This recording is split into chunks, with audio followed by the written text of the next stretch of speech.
नमस्कार। आप इस समय देख रहे हैं बिहार समाचार और मैं आपके साथ हूं सुनील बॉबी। आइए जानते हैं बिहार की ताज़ा और बड़ी खबरों को। बिहार समाचार में हम बताते हैं बिहार की हर छोटी बड़ी खबरों के साथ साथ देश दुनिया में क्या हो रहा है, तमाम खबरों से आपको कराते हैं अपडेट। बिहार में इन दिनों राजनीतिक सरगर्मी काफ़ी तेज है। यानी कि राजनीति की अगर बात करें तो एक तरफ जदयू और राजद और दूसरी तरफ भाजपा आमने सामने दिख रही है। आरोप प्रत्यारोप का दौर जारी है। एक तरफ जहां नीतीश कुमार पर कई आरोप लगाए जा रहे हैं, तेजस्वी यादव पर आरोप लगाए जा रहे हैं, तो वहीं दूसरी ओर भाजपा पर भी आरोप गढ़े जा रहे, बनाए जा रहे हैं।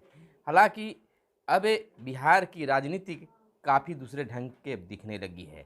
एक तरफ जहां तेजस्वी यादव को लोग विरोध किया करते थे, आज कुछ लोग समर्थन में भी आने लगे हैं। यानी कि अब भरोसा होने लगा है कि सचमुच में तेजस्वी यादव बिहार का विकास करेंगे। युवाओं का जो 10 लाख नौकरी देने की बातें चल रही थी, उस पर भी अब युवाओं को आस जग चुकी है। भाजपा की ओर से जहां 10 लाख नौकरी को पुनः कहने बोलने के लिए ऐलान करने की बात कही जा रही थी, अब जो है बिहार के मुख्यमंत्री नीतीश कुमार 15 अगस्त के अवसर पर जो ऐलान किया कि 10 लाख नौकरी के साथ 20 लाख रोजगार भी देने की बात की गई, उसके बाद यह जो राजनीतिक दांवपेच था कुछ शांत हुआ। तो इस तरह से बिहार में राजनीतिक सरगर्मी तेज है। वहीं अगर बात कर लेते हैं बिहार में नियोजित शिक्षकों के वेतन को लेकर, नियोजित शिक्षक संगठनों ने वेतन की मांग की है। करीब 2-3 माह से वेतन नहीं मिल पाया है। वही नए शिक्षा मंत्री से अपेक्षा जताई है कि नए शिक्षा मंत्री शायद राज्यकर्मी का दर्जा देंगे, लेकिन फिलहाल जो है स्थिति कुछ और है। शिक्षक संगठन आपस में एक दूसरे के टकराव की स्थिति में है। आरोप प्रत्यारोप का दौर जारी है। दोनों के तरफ है आमने सामने इसलिए हैं, जिस पर शिक्षा मंत्री का एक बयान आया था कि पहले आउटपुट दीजिए उसके बाद इनपुट मिलेगा। तो शिक्षक संगठनों के द्वारा कुछ के द्वारा उनका समर्थन किया जा रहा है, तो किसी के द्वारा विरोध भी किया जा रहा है। अलबत्ता शिक्षक संगठनों ने कहा है कि अगर शिक्षक दिवस के अवसर पर अगर राजकर्मी का दर्जा यानी समान काम समान वेतन नहीं मिलता है तो आंदोलन खड़ा किया जाएगा। इधर गांव की सरकार की अगर बात कर ले तो गांव की सरकार को लेकर जैसा कि मैंने लगातार आपको बताते आया है कि तेजस्वी सरकार गांव के विकास करने के लिए वादा किए हैं और वादा पर अब वादा निभाने का भी समय आ गया है। उन्होंने ऐलान किया है कि गांव पंचायत का विकास होगा, लेकिन अब इस पर जो है इस मुद्दे पर बातें चल रही है। आपको बताते चले कि उन्होंने ट्वीट कर कहा है कि गांवों को स्वावलंबी बनाकर हम बिहार की अर्थव्यवस्था को मजबूती दे सकते हैं।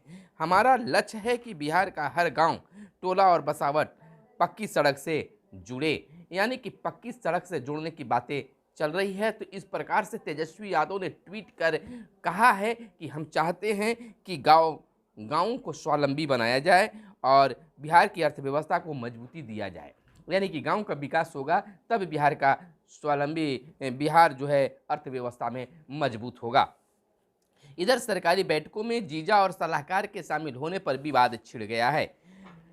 जीजा और किसी सलाहकार के सरकारी बैठकों में शामिल होने पर विवाद खड़ा हो गया है। पिछले 3 दिनों में विभिन्न सरकारी कार्यक्रमों में पर्यावरण, वन एवं जलवायु परिवर्तन मंत्री तेज प्रताप यादव के साथ उनके जीजा शामिल हुए।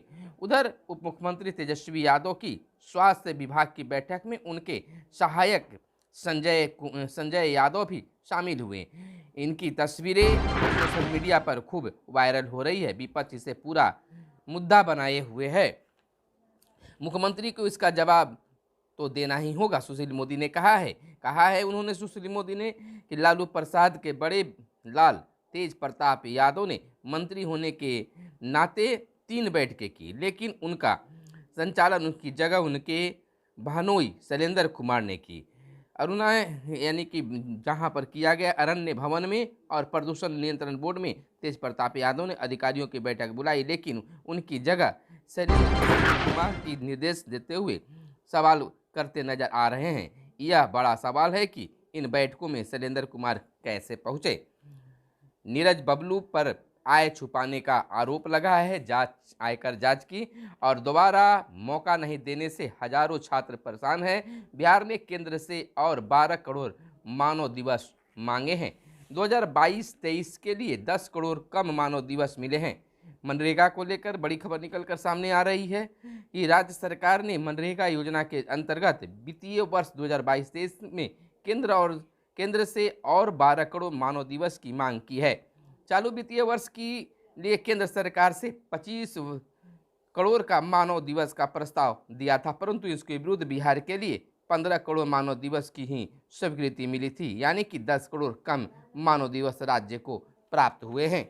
इधर हम आपको बातें कर लें कि बिहार में मौसम का हाल बेहाल है, किसानी खेती जो है वह भगवान भरोसे है। तो इसी को देखते हुए बिहार के मुख्यमंत्री नीतीश कुमार ने हवाई दौरा किया, सूखा प्रभावित किसानों को हर संभव मदद करने का ऐलान भी किया है। नीतीश कुमार ने गया, औरंगाबाद और जहानाबाद जिलों का किया हवाई सर्वे, यानी कि गया, औरंगाबाद और जहानाबाद जिले में हवाई सर्वे किया, स्थिति देखा कि कितना % रोपनी हुआ है। 20 जिलों में आज आंधी, पानी और वज्रपात की चेतावनी जारी की गई है। वन सागर और रिहंद से बिहार को मिलने लगा है पानी। और दिल्ली के उप मुख्यमंत्री सिसोदिया के ठिकानों पर सीबीआई के छापे, 15 लोगों के खिलाफ सीबीआई से केस दर्ज किया है। 32 क्षेत्रों में 849 दुकानों के लिए लाइसेंस जारी हुए हैं। और फोकनिया और मौलवी के ऑनलाइन पंजीयन आज से होगी शुरू। और हाईकोर्ट बगैर नोटिस सजा नहीं बढ़ा सकता, सुप्रीम कोर्ट का कहना है। और यूक्रेन से लौटे मेडिकल छात्रों का समायोजन संभव नहीं है।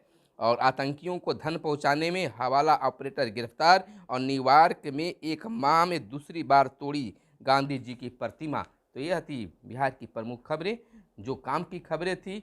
और तमाम खबरों को आपको जानने समझने की ज़रूरत थी। आपको बता दें कि बिहार की राजनीति की इन दिनों काफ़ी तेज है और गांव की सरकार को लेकर हमेशा ये आवाज़ उठते रहा है, युवाओं का आवाज़ उठते रहा है कि बिहार में तेजस्वी की सरकार, महागठबंधन की सरकार में कुछ होने वाला नहीं है। लेकिन तेजस्वी यादव ने साफ शब्दों में कहा है कि हमें 1 सप्ताह का समय दीजिए, हम ज़्यादा नहीं मांग रहे, 1 सप्ताह में आपको कुछ अलग फ़र्क दिखना शुरू हो जाएगा। तो गाँव के विकास को लेकर काफ़ी कुछ बेहतर रहा है। आपको बताते चले कि राजद कोटे के सभी मंत्रियों और विधायकों से तेजस्वी यादव ने ट्वीट कर अपील किया है। उन्होंने कहा है कि सरकार में राष्ट्रीय जनता दल के कोटे से बने मंत्री विभाग अपने लिए कोई नई गाड़ी नहीं खरीदेंगे। साफ शब्दों में तेजस्वी यादव ने मना कर दिया है अपने मंत्रियों को कि कोई भी मंत्री जो है नई गाड़ी नहीं खरीदेंगे। और उन्होंने यह भी कहा है कि मंत्री उम्र में उनके बड़े कार्यकर्ता, शुभचिंतक और समर्थक या किसी अन्य व्यक्ति को पांव नहीं छूने देंगे। राष्ट्रीय जनता दल के मंत्री जो हैं उम्र में उनसे बड़े कार्यकर्ता जो हैं अगर आए तो उनको कभी पैर नहीं छूने दें, हाथ जोड़कर प्रणाम करें, नमस्ते करें, आदाब करें, परंपरा को बढ़ावा दें। किसी को पैर छूने की इजाज़त नहीं दी है। सभी मंत्रियों से आग्रह उन्होंने तेजस्वी यादव ने किया है कि उनका सभी साथ सौम्य और शालीन व्यवहार तथा बातचीत सकारात्मक रखे, सभी से शालीनता से बात करने की भी अपील की है। और कहा है कि किसी से भेंट स्वरूप पुष्पगुच्छ, गुलदस्ता लेने देने का स्थान पर किताब कलम के आदान प्रदान को बढ़ावा दें। इस आज का लगातार आग्रह करते रहा है। और कहा है कि माननीय मुख्यमंत्री के नेतृत्व में ईमानदारी, पारदर्शिता, तत्परता और त्वरित क्रियान्वयन की कार्यशैली को बढ़ावा देना है। उन्होंने कहा है कि सभी माननीय मंत्रीगण, आदरणीय मुख्यमंत्री जी और बिहार सरकार एवं अपने अधीनस्थ विभागों, कार्य योजनाओं और सोशल मीडिया पर लगातार प्रचार प्रसार करेंगे ताकि जनता को आपकी हर एक पहलकदमी की सकारात्मक जानकारी मिले। तो साफ शब्दों में बिहार के डिप्टी सीएम तेजस्वी यादव ने अपने मंत्रियों से कहा है कि कोई भी अपनी नई गाड़ी नहीं खरीदेंगे और अपने से बड़े लोगों को, बड़े कार्यकर्ता को, लोगों को पैर नहीं छूने देंगे, बल्कि इस परंपरा के निर्वहन के लिए आदाब, सलाम, नमस्कार की परंपरा को विकसित करें। और उन्होंने यह भी कहा है कि किसी को ना पुष्पगुच्छ दे और न ले, ये कॉपी कलम देने लेने की परंपरा को विकसित करें। तो यह बहुत बड़ी चीज़ डिप्टी सीएम तेजस्वी यादव की ओर से जारी किया गया है और एक सकारात्मक यह पहल है। अगर इस तरह से पहल होगी तो सचमुच में कायाकल्प संभव है। तो फिर मिलते हैं अगले वीडियो में, तब तक के लिए चाहिए इजाज़त। धन्यवाद। जय हिंद, जय भारत, वंदे मातरम।